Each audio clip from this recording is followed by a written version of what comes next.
And by the way, Ladies this and is more an gentlemen of alcoholic. Knucklehead Nation, you're interrupting my introduction, damn it. Ladies and gentlemen of Knucklehead Nation, welcome to the Fighters Rep podcast, episode 2, with a really good, long-time friend of mine that I've been wanting to get on the show and I've been wanting to do more stuff with. None other than Gary, the most argumentative human being on the planet, Martin. Gary, how are you, man? I'm doing good, man. What's up with you, bro? Man, ever since I got out to Florida, I've been wanting to do some stuff with you. I'm back home. And, just so everybody knows, me and Gary actually went to high school together. And now we're both rocking gray beards or borderline gray beards. Hey, I'm dyeing mine in a second, so it's gonna be gone.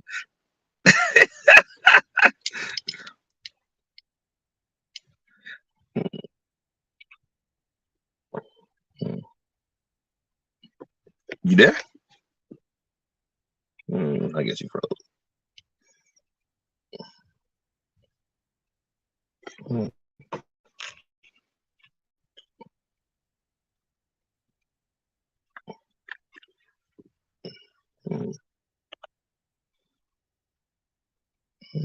don't know what the fuck happened.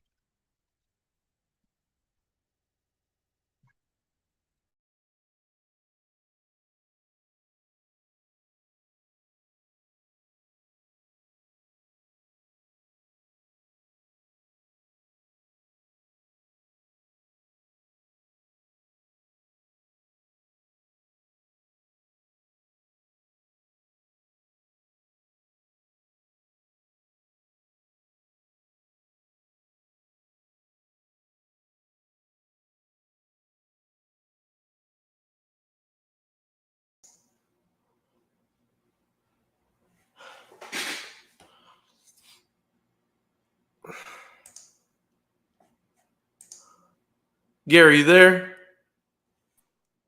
Something happened. It froze. Yeah, it froze. It froze, but we're back. It froze, but All we're right. back. Can you Yeah. turn your I didn't know picture what back happened. on? What'd you say?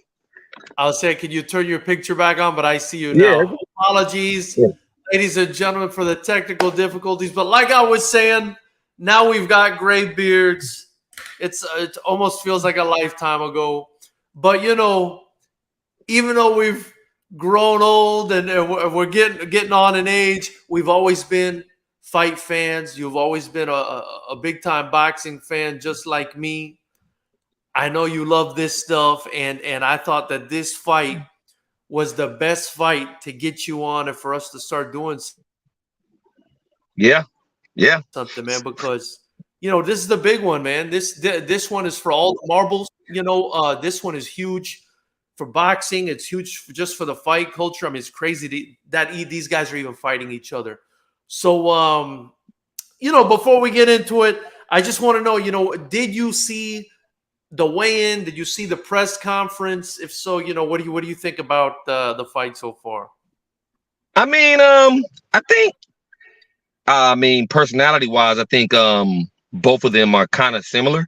They're not like just gonna go out there and like just hoop and holler and give you the Conor McGregor, the Mayweather thing going on there when they went through it and everything. They're not gonna give you all of that. So I mean, it got a little spicy with Bud and Errol Camp a little bit. You know what I'm saying? So it's it's they kind of have respect for each other, and they don't want to do they want to just get in the ring and fight. And I mean, that's what they want. And I don't really think they have to do all that because the fight is really selling itself. I agree. There's such good fighters. Like, this is one of the rare occasions where both guys are so damn good that they can just like sit back and say nothing and just be, very cliche, and it's still going to sell itself. But I did think, I'm glad you pointed that out, because for me, that was the biggest takeaway of the press conference, right? Is, man, these guys are so amped up and turned up for this fight, and their families know. Their families and their camps understand there's so much on the line here, and you could just. I was watching the press conference, and man, it really felt like you could cut the tension with a knife. I mean, I can't imagine how tense that was for those guys and for everybody there at the press conference.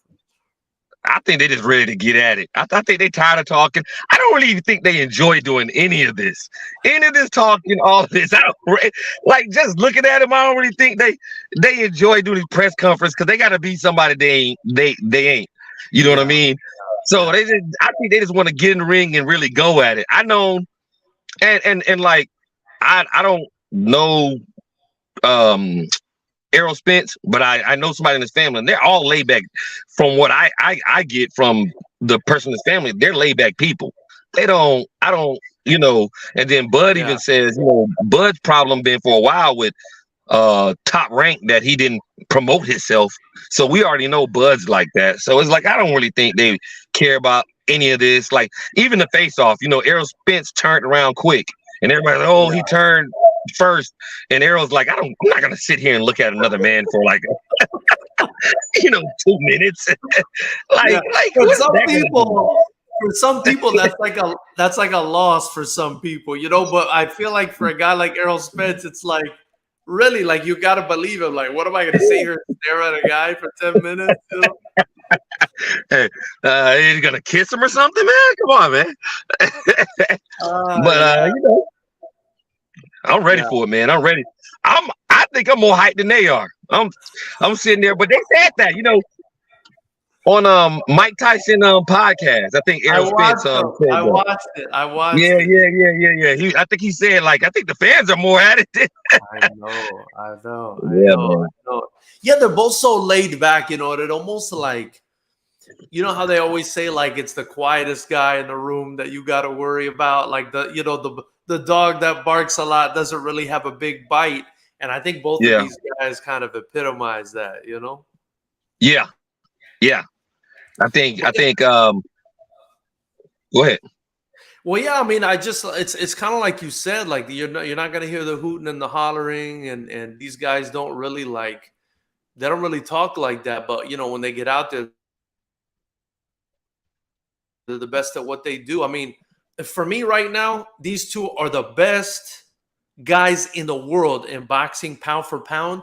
Not named Naoya Inoue. I don't know if you watched Inoue. He's right there. Don't do that. Nah, don't do that. Don't do that. Don't do that.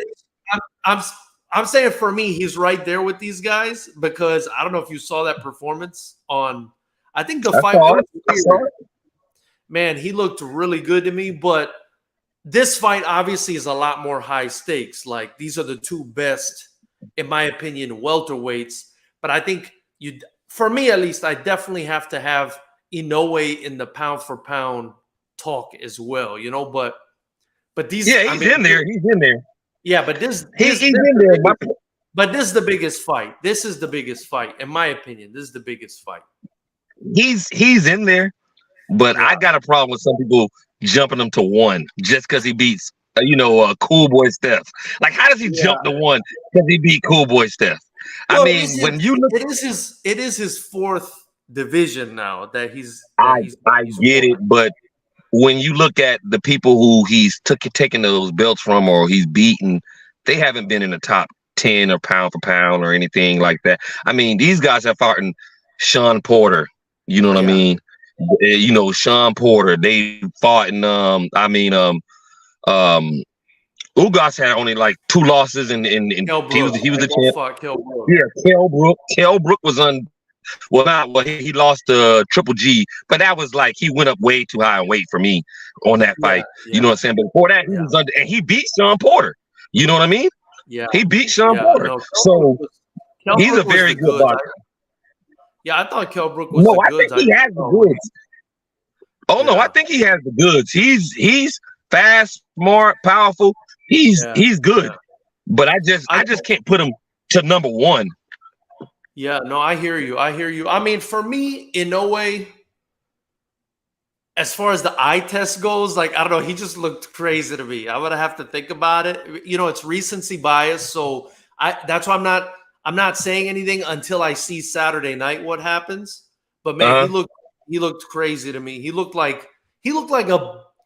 If I dare say it, I'm going to get a lot of shit for this. For me, he looked like a better Manny Pacquiao, like a more technical. Well, yeah, I don't think you'll get a lot of shit for that because I heard other boxers and boxing coaches actually say that he looks better than Manny Pacquiao. I mean that's kind of wild to say right now because Manny was a beast. You know what I'm saying? Manny was a beast. So that's wild to say, but I mean it could though. It could be because he's smart. I seen how he broke down Cool Boy Steph, even though I think Cool Boy didn't really. I don't think he. I think the moment was too big for him because he didn't let his hands go. He stood right in front of him, and you didn't give him anything to kind of. I mean, I think he loses anyway. 10 out of 10, I think he loses anyway. Yeah, but he could have gave a better fight performance than what he did. Yeah, I think it's just a bad matchup. That guy's just a bad matchup for him. But anyway, so for back to the point at hand, you always go off on these tangents. Back to the point at hand, though. This fight, man, this fight is the big one. It's two quiet guys, but man, it's such a big, loud fight. It's a fight me and you've been talking about for a. Did you see the weigh-in? Did you see the weigh-in? If you saw the weigh-in, what did you make of the weigh-in? I mean, I didn't. It didn't tell me nothing that I already didn't know. I think what people underestimate about Terrence Crawford is he's not that much smaller than Errol Spence, and he's a pretty strong guy. He used to wrestle. You know what I mean? He used to wrestle. So it's not like he's just gonna. I know like Danny Garcia says Errol Spence is really strong. You feel it in there with him, not the punches or anything, but just his physicality. He's really strong, but I don't think he's going to be able to just push around Terrence Crawford and anything like that. And it didn't tell me anything I don't already know. It was a little bit bulkier than him, but not by much. I don't really think it's going to be such a huge problem. And like Terrence Crawford said, I've always been the smaller guy in most of my fights. So yeah. No, there was a narrative once upon a time, and I think some people are still following the narrative a little bit where Spence is the natural welterweight and Crawford's kind of coming up. But what I saw in the weigh-in for me was I felt like if anybody looked a little bit more spent, it was Spence for me. Like he looked a little bit, I'm not saying he looked unhealthy, but I'm saying it felt to me, from what I could see, he looked a little bit more like he went through a bit more to make that weight than Crawford did. Crawford just looked healthier to me, Well, I mean, if we're going by what he said, what Spence been saying, they both look great. Don't get me wrong. No. I was saying if we go by what Spence has been saying, is that he now has a nutritionist, and this is actually the first time he actually lost weight the proper way. So if we go by what he's saying and he's telling the truth, then I thought that was crazy too. That this is just now you're just getting a nutritionist that actually lets you lose weight the right way. I thought that was. I was like, I was like, that was crazy. You just found out you were doing it wrong. So I mean, he said he didn't have to, really break himself like he normally does, like, at the last minute trying to drop all this weight really quick and stuff, and by not drinking and by not eating, and that's not healthy for him. So, if we believe what he's saying, then I think he should probably even be in better condition. And then I think, what's his name? I agree 100%. Yeah. No, I was gonna say Martin said he's been training with him, and he says he's what you call it. He looks ready. So I mean, we go by what they say. I mean, it's all we have to work with. And then if you saw the behind the scenes stuff, like you saw, he had a nutritionist with him. The guy was preparing meals for him, and it looked like the guy really knew what he was doing. So I thought that was. It surprises the hell out of me how a guy can make, millions. But we kind of I could understand that, we grew up down here in Miami. I mean, we probably know, we know a lot of people that could have been in that situation. We do, Yeah, incredible athletes that went to high school with us that were probably eating fucking honey buns and drinking Jungle Punch at lunch and look like a fucking, Olympian out in the field or on the basketball court. So it's crazy. yeah. Some people can do that, but I would Well, it catches up. imagine. Go No, I was ahead. gonna say, it catches up with you when you get older, and I think that's what Errol Spence. He's in his 30s now. I mean, he probably could do all that when he was younger, and Yeah. as you get older, the things I learned that out real quick. The things your body could do when you're in your 20s, when you get in the 30s, it start you like, you kind of go like, hold on, wait, I used to be able to do this and be, I could do this all day long and nothing to happen. So I think that's why I think that's what caught up the Arrow. And that's why he eventually said, hold on, I think I need somebody to come in here and help me with this because I ain't losing it like I used to. I'm not, performing at the rate that I used to. And then I think with age, you kind of like maybe, I don't know, you bulk up, maybe your bone density increases until you're like 30 or 40, and then it probably starts to dip down again. But I feel like, with age, a lot of time you gain fat, you hold fat easier as well. So it's just crazy to me, though, still that a guy with that much money, that much talent and everything else like that is the first time he hires a nutritionist. But it is what it is. I'm glad he did it. I wonder if it's going to reflect in the performance. You know what I mean? I wonder if it's going to help him in the performance. Well, the crazy part to me is, like you saying, if it's going to help with the performance, his performances have been great. It's not like he ever gets tired with the amount of punches that he throws and the activity that he has. I've never seen him like really tired and slow down. It's actually as the fight goes along, he gets stronger. So I'm like, how much stronger can he get even if he has his nutritionist? How much durable can he get? So, yeah, but to me, I guess back to the original point is, I don't think size is an issue at all. I'm hearing Crawford talking about going up to 154 to take out Charlo after he takes out Spence. And I don't think Crawford will have an issue at all at the weight. He looked healthy, he looked strong, like you said. He wrestles a bunch, and he's just I don't know. He just comes off to me as one of these guys that just believes in himself so much that like whatever comes out of his mouth, I'm just like, all right. Like if he said, "Oh, I'm going up to light heavyweight to fight, Better Biev," I'd be like, all right, maybe he'll do that shit, He just comes off as that kind of guy to me, you know what I mean? I mean, he comes off like, I feel sorry for his children. I'm gonna say that real quick. Because he seems like that dad that's just like, he says what he says and he means what he says. Yeah. And he ain't playing. He's not gonna go right. You know what I'm saying? He tell you to sit down. You go sit down over there. And if you don't, I'm coming to get you. You know what I'm saying? He just seems like a no nonsense type of guy, and he seems like, he just seems like he's what he says he's gonna do. He's gonna do. He's not gonna play people's game. He's not gonna. He's his own man, and he means what he says. He's his own. And that's what makes this so good is because he's confident. He marches to the beat of his own drum. I'm glad. Yeah, and that's what makes it so good because I feel like his own man, right? Yeah. I love that you said he's his own man because, like, he did an interview recently where he said, they started hitting him up when he was starting to move up in the ranks, and they were like, "Oh, you got to get out of Nebraska," and he was like, "Fuck you! I'm not getting out of Nebraska. Like, this is my. I don't go anywhere." And they were trying to convince him it's like not a boxing town or whatever, and he was like. Well, send somebody to beat me then if it's not a boxing.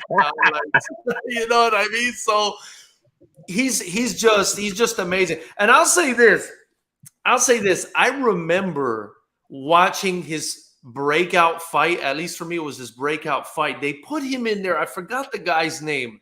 Maybe you'll remember what I'm talking about. It was this Colombian dude that was very heavy-handed that had knocked out Amir Khan in an upset. and he stepped up to fight him, and he just looked. And Tim Bradley was talking about him. I remember on the broadcast or something like that. They were all saying how good he was, and he fought this Colombian guy that had knocked out Amir Khan, and he just schooled him. Like, he just made him look amateurish. And I was like, man, this guy is – where'd this guy come from? Like, Crawford kind of just came out of nowhere one day, at least for me, you know. And ever since that fight, because I knew how dangerous that Colombian dude was, I was like, man, Crawford's the freaking man, bro. Like, he's the man. He's the man. So yeah, I mean, what sucks about Crawford is he hasn't been able to really display his talents for the most part on the highest level because of, you know, all the back behind the scenes things with PBC, with Top Rank and all those things that they couldn't make fights happen where Spence could. And only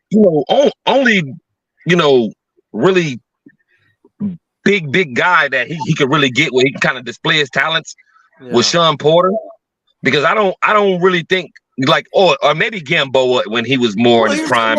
Here's the thing. Gamboa. I hear what you're saying 100%. I just think it's two things, right? You can look at it two ways, kind of. You know, some people say his resume, and I was going to talk to you about the resume. Some people say his resume is not Errol Spence's resume. But then, you know, if you're like a boxing head, you know, part of you, at least for me, I think, well, maybe we're not giving him as much credit as he deserves, right? Because his first title, he went out to Scotland to fight Ricky Burns. Like, I think that was his first title. Ricky Burns was a bad.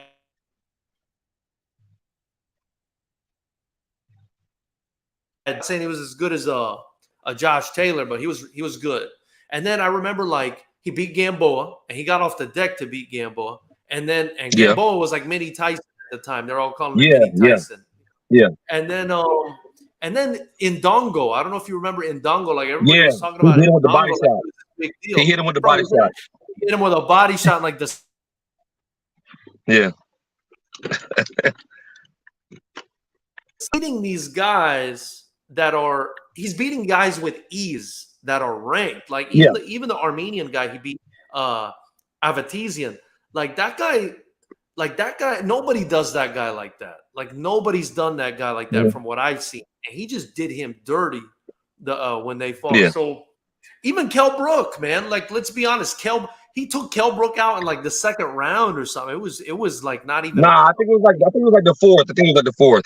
Well, whatever it was, I mean, but it was efficient. He was very efficient, and then he did do Sean Porter worse than Spence did Sean Porter. But you know, Spence and a lot of fans' argument is that, you know, it wasn't the same Sean Porter anymore. But I don't know. I don't know if that's true or not. You know, I don't know if that's true. We're gonna find out tomorrow night. I think we're gonna find out. Well, we're talking about who Bud fought. Who Bud fought. I do think I do think he kind of gets a bad rap for it a little bit. Now, has he fought the level of competition that Errol fought? No, I don't think so. I think Errol fought better competition. I don't think so, but at the same time, like you said, when he fought Gamboa, we're not talking about the Gamboa that everybody's beating up on now. We're talking about the Gamboa that was actually, you know, I think he was undefeated at the time, right? He was undefeated at the time. And he was And he was at one point, Gamboa was looked at as the next big thing because he had power, he had punching and everything. He had speed, everything. You know what I mean? So he was looked at as a big guy one time, and he beat Gamboa. And then if you look at, and then, you know, some people say, like Errol Spence, he says Kell Brook was already broken. I disagree, because when Kell Brook had already won other fights before he fought Bud. You know what I'm saying? And then he went and fought Bud, and to be honest, the first couple of rounds, he kind of was giving Bud a little problems. But this is the genius of Bud. He'll figure you out, and he knows what. And you even seen him talking backstage, and he was like, "Yo, you know, I seen what you're trying to do. You're trying to catch me coming in, and I was trying to catch you coming in. So it was like a mental thing. And styles make fights, and I don't look at, oh, he knocked out Kell Brooks in 4 rounds, and it took Errol Spence 10, because Errol Spence's style is to break you down. His style isn't to. He's not. I mean, if it happens, it happens. hit you with a counter shot and finish you. You know, that's not Yeah, really that's not really his thing. His thing is, I'm gonna punish you round after round until you break, until you feel hopeless that you can't win this fight, and then I'm gonna eventually put you down. I'm gonna break your body. Like Bud is more of a punch in between shots. He's more that type of guy. So I mean, Kell Brooks still was a good fighter when Bud fought him. But my point is that when you look at some of the fighters he fought, I think they were more like like how they say there's levels to it. Like we saw with Inoue and Cool Boy, is levels to it. You have those fighters that are like just like Canelo. You have Errol Spence, Bud. You have I believe Boots. Obviously he has to prove it, but I believe Boots. I believe you have Tyson Fury. These guys who are just at this level. Fury's your guy. Fury's your guy. Fury's your guy. You know what I'm saying? You have these guys that are on like another level. That's why this fight is so crazy, because you have two guys that are on that like A+ level that are going to fight each other. Two elite guys. Yeah. Like I even think, like, if you look at somebody like Keith Thurman that wants to fight them. I agree.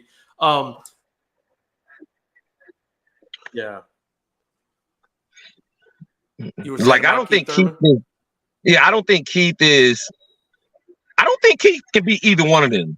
Keith is like a tier below them. He's a tier below them. He was on the way, and then I think like he got sidetracked with like an injury and then getting married and stuff. And I never thought he reached his potential. I felt like he had the potential because he beat Sean Porter too. Yeah, so I thought he had the potential to be that guy, but I don't think he ever lived up to it. And yeah, I'm with you. I don't see him ever beating.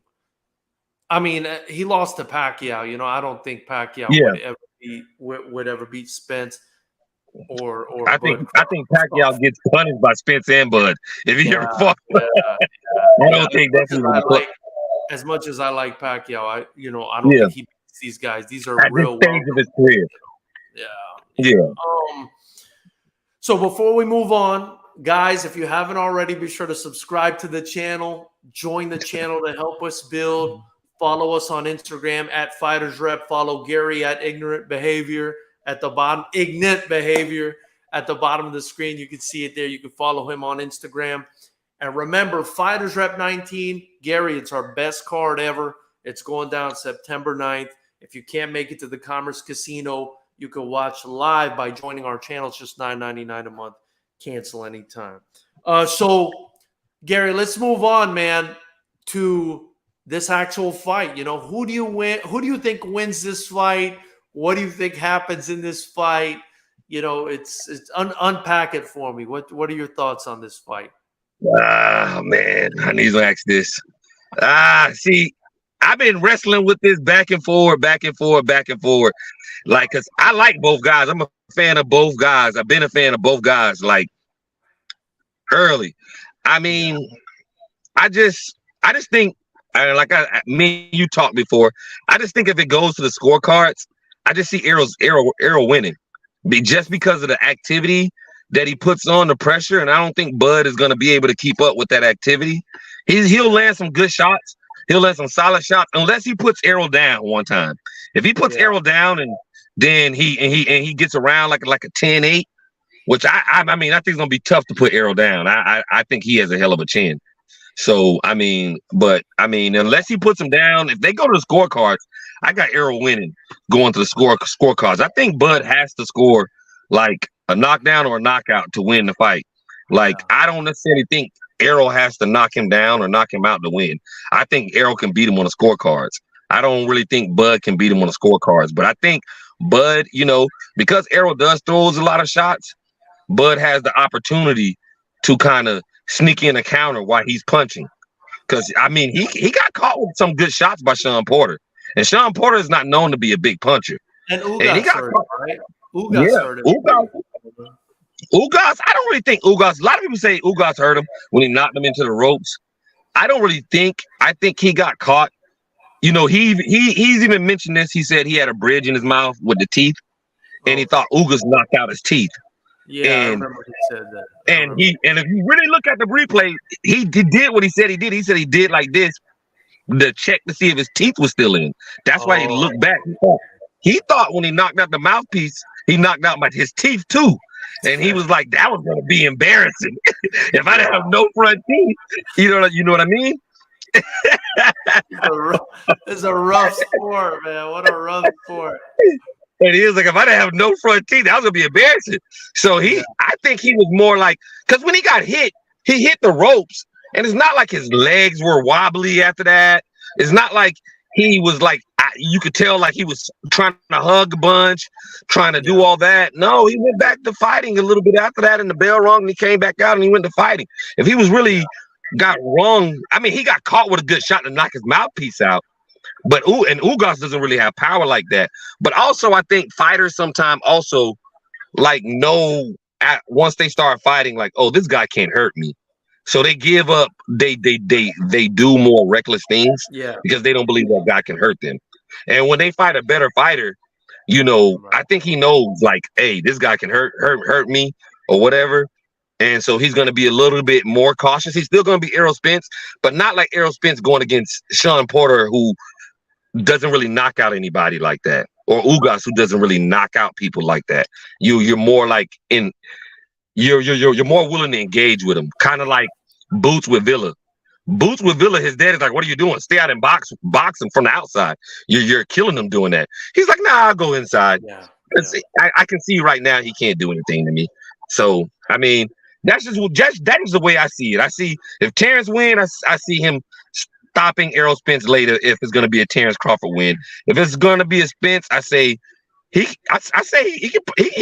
can hurt Bud, because Bud's been dropped before, even by Green Machine. That was not a slip. You know what I mean? But he can hurt Bud and drop Bud, but I don't really see him knocking Bud out either. I think Errol can win on the scorecards. That's how I see it. Yeah. I can, but I mean, but you didn't really. You gave two different scenarios. I got my nuts on the fence. I'm about to push you off, and one of the nuts is going to be on the fence too. I mean, if I had to like put my life on the line or something like that, I think I'll go with shit. I think I'll go with Errol. I think I'll go with Errol. Okay. If I have to, it's a 50-50 fight. Like, I know that's everybody saying that, but I mean, if I had to, just because I don't really think he will knock out Errol Spence. I don't think he'll knock him out, and because I think Errol Spence has a great chin, and I just think Errol is gonna outwork him a little bit. I mean, I think he's gonna. I'm hoping it's a hell of a fight. It's close, so they can do it again, and then they can do it again. I want 3 of these things, all right? So, I want it to be a hell of a fight. I don't want it to be like Cool Boy and Inuit, whatever. I don't want it to be that fight was boring. That was just a wash. I don't want anything like that. And I don't want nothing like when Bud fought Kell Brooks and it was over in 4 rounds. I had nothing else to do that night. Okay. Yeah. My wife was asleep, so I wasn't getting sex. So by this time, I'm stuck. I need something to do. Yeah. Well, I'm kind of on the fence with you too. And my balls, I got one ball on one side, one ball on the other. It's hard. And by the way, shout out to Mr. Flash U174OEA. Appreciate you being in here and commenting. He says, I don't bother with pound for pound too much. I just enjoy the fights. He says, I got Crawford winning this fight. He says, Spence versus Porter, life and death, 12 rounds. Bud versus Porter, TKO stoppage. You all see where this is going. For me, I feel like you, Gary. I could see, because I do think Spence is the draw, right? So I don't just have my fan hat on. I got my promoter hat on, and I feel like since Spence is the draw, if it goes to a decision, there's kind of this underlying pressure, they're going to want to give it to Spence. That's just the way I feel about it. I'm not sure Crawford, with his drawing power, is going to get the benefit of the doubt in a decision. At least he won't be as likely to get it as Spence does. And I agree with you, Spence. You know, he comes forward, he puts on a pace. He's got a great chin. You know, but, you know, for me, I'm leaning towards Crawford. I think Crawford wins the fight because, you know, we've discussed this in the past. You know, I'm always going to go with the guy. I mean, 9 times out of 10, unless I see some crazy intangibles, I'm going to go with the guy with more technique. And I just feel like Bud Crawford is the superior fighter. He's a superior boxer. He's a superior fighter, in my opinion. At least superior boxer. I don't know about fighter. We're going to find that out tomorrow. But I've never seen Bud Crawford break either. I've never seen him break mentally. I've never seen him get tired either. He looks durable to me. The only times he got dropped was a couple times, you know, once by Gamboa at a lighter weight. And then, like you said, Mean Machine dropped him, but it was kind of a flash thing. But so it does mean that Errol Spence can hurt him as well. But, you know, we've seen Spence hurt. And, you know, in boxing, I think it's those shots that you don't see coming that hurt you. And I think a guy who puts on a pace the way Spence does, I think that's almost tailor. I want to say that's tailor-made. I mean, it could be really bad for Bud, but it could be really good because he's throwing all those punches, Gary. Like you said, there's a lot of opportunities to counter there, and he could get hit with something he doesn't see, and it's over. It's over. So I kind of feel like you. I feel like Crawford could finish the fight late, or I just feel like he's going to outbox him. But it would be very close. It would be very close. And I could also see Spence. I could see Spence knocking him out. I could see Spence winning a decision on the scorecards if it's whether he earned it or it's controversial. But, you know, if I have to pick, I would pick the safe bet for me would be Crawford, maybe by a late finish or by a unanimous decision. That's the way I would see it, just because I think he's a more skilled fighter than Spence, you know, skilled. Well, I think you know, I think a lot of people don't look at Errol's skill because he stays in the pocket with people a lot, and you never seen him come out of a fight with his face messed up, black eye, swollen eye, or whatever. A lot of guys who stay in the pocket, they get hit a lot, and they come out. They may come out with, you know, you see other guys come out with welt under the eyes or a black eye or a cut or whatever. You don't really see that from Spence a lot, and he stays in the pocket because he has an underrated defense. He doesn't get hit a whole bunch. He has an underrated defense for a guy that sits in the pocket with people. That's his game. And even when he fought like Mikey Garcia, a lot of people were saying, even though Mikey Garcia is a smaller fighter, but a lot of people were saying when he fought Mikey Garcia, he was going to outbox him. He was going to outbox him. And Spence showed that I can box. I just prefer to do this. Like he said it numerous times, like, I prefer to get in the mix and mix with somebody, you know what I'm saying, and see who breaks. That's what he prefers. And it's not that he's not a great boxer. He's an orthodox boxer. Like, he's just the ordinary 1-2, you know, he starts with the jab. Yeah, he's fundamental. I don't know who said it first, but I heard somebody say it. He's like Tim Duncan of basketball. Like Tim Duncan wasn't no fancy type of guy. He was just throwing out the backboard. And it's like, you know, when you grew up, it's no throwing out the backboard. You want to hear a swish. What are you talking about the backboard? But it worked. It worked. So it's like, you know, he's just like, he does it how you're trained to do it. Bud is different. Bud is more creative. He does things that, like, he even talked about it. They didn't want him to switch when he first started doing it. And he was like, fuck you, I'm going to do it. Now you're getting more and more people doing it.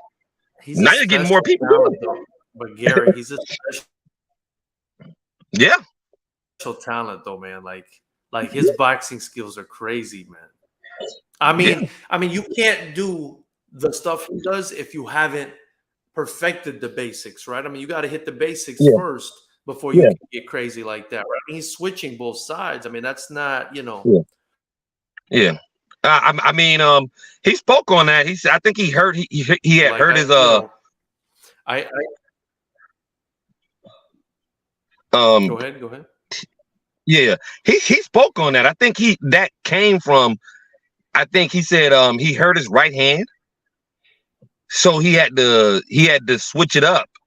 And now he says his left hand is stronger than his right hand from that Wow. experience. Like, and that's what happened. And he said people didn't like him doing it and things like that. But even Errol Spence said he's more talented than me.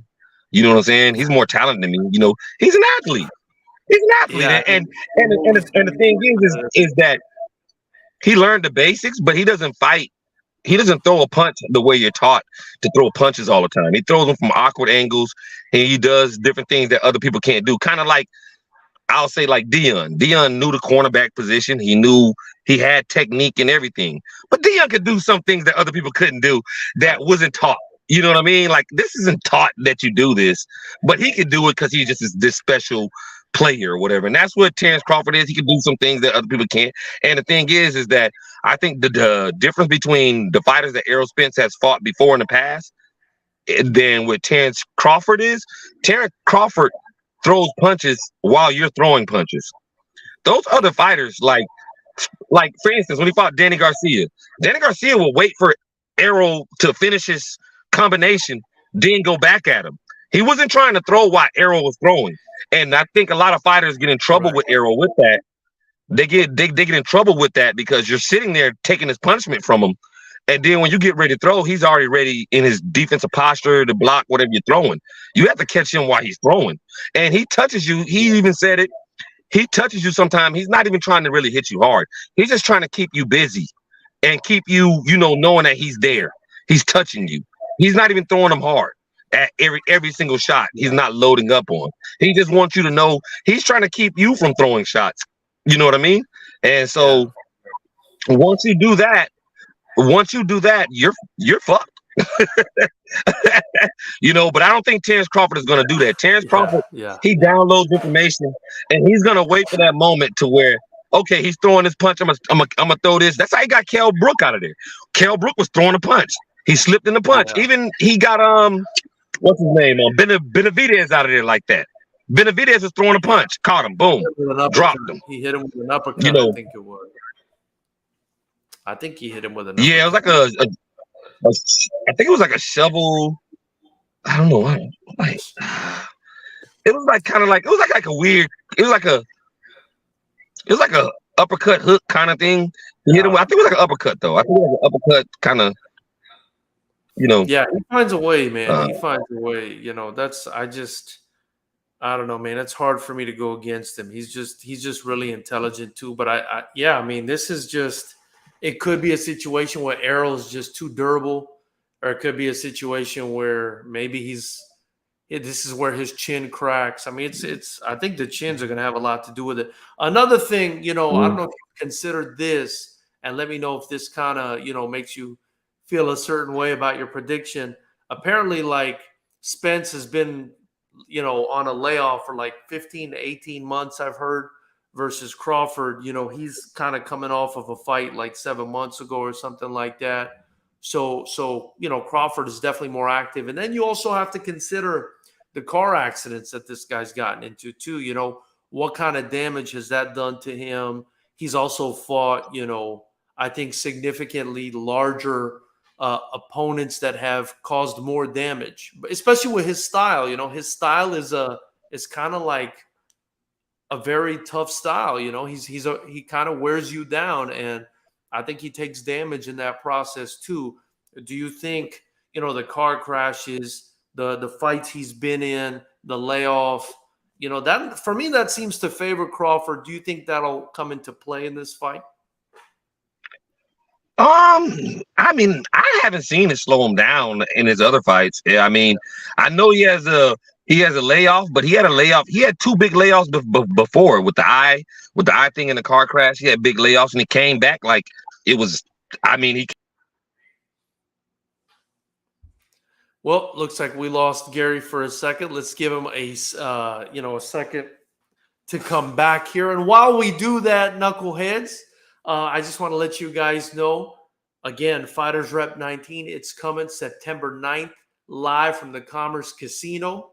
Okay. If you're anywhere near the Los Angeles area, get your tickets. It's going to be our best card ever. We're sitting right now at 18 fights. So this is an event you guys are not going to want to miss. And again, if you can't make it to the Commerce Casino, which you have no excuses, you know, the hotel rooms are cheap. The general admission tickets are only $50. You can sit at the very front row for $100. You can get a VIP table for $8 for $400. I mean, I think it's the best deal in combat sports and the best fights you're ever going to watch. We're sitting at a 50% knockout rate. Anyway, if you can't make it in person for whatever reason, maybe your girlfriend doesn't let you, maybe your baby mama doesn't let you, you can watch live, joining the YouTube channel. Just join the channel. It's $9.99 a month. You can cancel anytime. Watch the fight. Support the promotion, man. I'd really appreciate it. I'm working so hard with this. And also shout out to Hung Nevo, the owner of Hardworks Fitness in Long Beach. They've got 2 locations now. He's the matchmaker. And, you know, I can't wait. You know, wait till you guys see these fights he's helped me put together. I mean, it's just fantastic.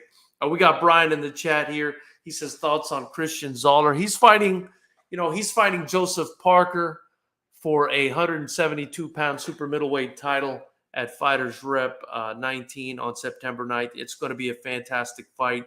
Christian is a great fighter, man.